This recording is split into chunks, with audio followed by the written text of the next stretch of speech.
नमस्कार, मैं हूं अविनाश और आप देख रहे हैं पर्यावरण पोस्ट। उत्तर प्रदेश के बागपत जिले में एक मुस्लिम दरोगा को बड़ी दाढ़ी रखने की वजह से निलंबित कर दिया गया। इसके बाद इस पर बवाल मच गया। अब लोग ये कह रहे हैं कि सिख पुलिस या सेना के जवान दाढ़ी रख सकते हैं तो फिर मुस्लिम जवान क्यों नहीं। तो यहाँ पर हम आपको बता दें कि देश में सैन्य सेवा या फिर पुलिस में बाल और दाढ़ी रखने को लेकर कुछ नियम, कुछ कानून बनाए गए हैं। आइए इसी पर एक नजर डालते हैं। सबसे पहले बात करते हैं सेना की। तो भारतीय सेना में किसी भी तरह से अपनी धार्मिक पहचान, पहनावे या वेशभूषा से प्रकट नहीं कर सकते। ऐसा इसलिए किया जाता है ताकि सेना सिर्फ एक यूनिट लगे और उसकी सामूहिक पहचान बनी रहे। ये कानून थल सेना, नौसेना और वायुसेना के सभी जवानों और अधिकारियों के लिए लागू होता है।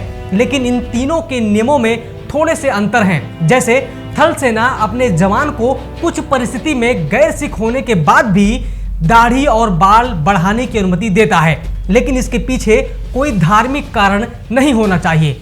वहीं वायुसेना में दाढ़ी और बाल के लिए सख्त कानून है, लेकिन वायुसेना 1 जनवरी 2002 से पहले नामांकन के समय दाढ़ी रखने वाले मुसलमानों को चेहरे पर बाल रखने की अनुमति देता है।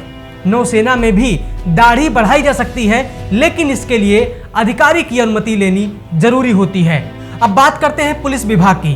पुलिस विभाग में मूछें रखने की आज्ञा तो है, लेकिन दाढ़ी बिना परमिशन के नहीं बढ़ा सकते। यहाँ केवल सिख समुदाय के जवानों को दाढ़ी बढ़ाने की या रखने की अनुमति दी गई है।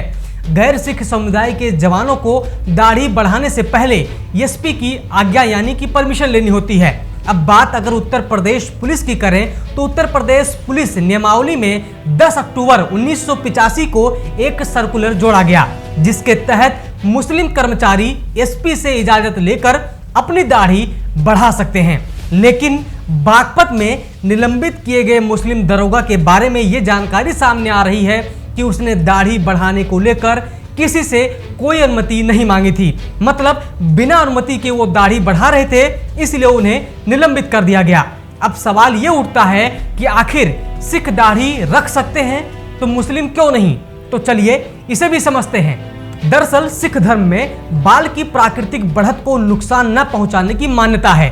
ये प्रथा 5 ककारों में से एक है, जिसे खुद सिख गुरु गोविंद सिंह ने जरूरी बताया था। साल 1699 में गुरु ने कहा था कि मेरा सिख उस तरह इस्तेमाल नहीं करेगा।